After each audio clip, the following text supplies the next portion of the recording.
एक जण असंच म्हणला, हे लग्न म्हणलं मी जमितो, पण मरक तोंड करू नको. म्हणलं कसं काय? म्हणलं चल माझ्या संग. हा मला काय करावं लागेल?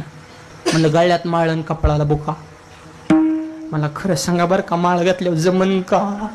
मी म्हणलं मी जमितो खाल, आता मला काय माहिती, पण म्हणलं होतंय माळ करी लग्नासाठी.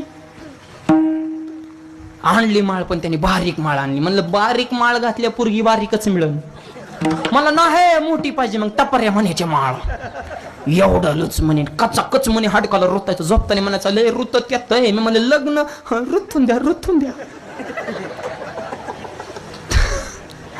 लग्न म्हणलं गडी लोकच व्हायचा, बुका लावायचा असा बारीक. म्हणलं मोठा लाव, आणि म्हणलं कपाळ काळं होईन की लग्न लावतो. असा बुकान असे टपाऱ्या माळण, पांढरे कपडे, धोतारण, निहारण, टोपीन असा बागळा बनवला. कुठे कीर्तना गेलं की मी पुढं तेव महाग, काही दिवसांनी तीच पुढं मी महाग. लोक त्याच्याच पाय पडायची, महाराज महाराज. अरे म्हणलं खऱ्याला किंमतच ना. कीर्तन झाल्या लोक विचार करायचे, आयो ही तर संघ आलेलं होतं.